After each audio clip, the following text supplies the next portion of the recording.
What happened in Tamil Nadu? And did anyone really see it coming?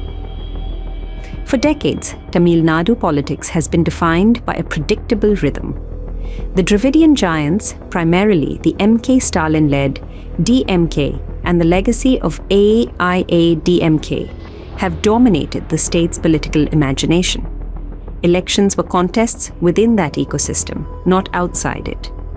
But 2026 has broken that pattern. Actor-turned-politician Vijay has not just entered politics, he has disrupted it. What many dismissed as a celebrity experiment has now turned into a full-blown political wave. A Vijay tsunami, as it's being called, has swept across Tamil Nadu, leaving the DMK's much-publicized Dravidian model shaken, if not completely dismantled. So what really happened here? First, let's understand the scale. This was not a marginal dent. This was a structural shift.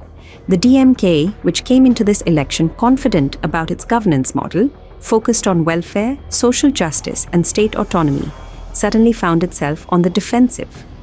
The narrative it had carefully built over years was overtaken by a far more emotional and aspirational pitch. Vijay's campaign did something very few expected. It connected across demographics. Young voters saw in him a symbol of disruption, not just a political alternative, but a cultural reset. For a generation that has grown up watching him on screen, Vijay wasn't an outsider. He was already a familiar force, now stepping into politics with a message that blended anti-establishment sentiment with promises of clean governance. But this wasn't just about youth.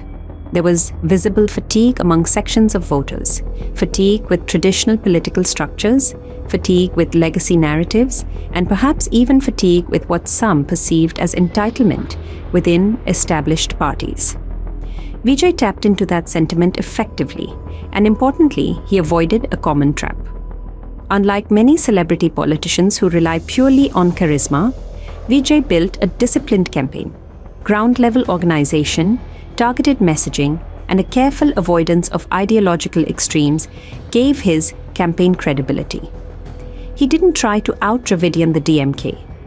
Instead, he repositioned the conversation towards governance, accountability, and a break from entrenched political culture. That shift mattered. Now let's come to the DMK. The Dravidian model was projected as a governance success story, not just within Tamil Nadu, but nationally. Welfare schemes, education initiatives, and social equity measures were highlighted as proof of its effectiveness. So why did it fail to hold? One reason could be narrative fatigue. When a political model is repeated often enough, it risks becoming predictable. Voters begin to look for something new, not necessarily because the old has failed, but because the new feels more exciting, more hopeful. Another factor could be perception versus delivery. Even if governance metrics were strong, elections are often decided by perception. If a significant section of voters begins to feel that the system is not responsive enough, that perception can outweigh actual performance. And then there is leadership contrast. MK Stalin represents continuity, experience, and ideological consistency. Vijay represents disruption, freshness, and unpredictability. In 2026, disruption seems to have won. But here is the larger question. What does this mean beyond Tamil Nadu? Because this is not just a state story anymore.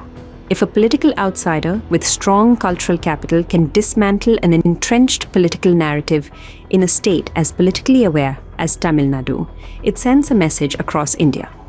It suggests that traditional political loyalties are no longer guaranteed, that voters are more fluid, more open to alternatives, and perhaps more impatient than before.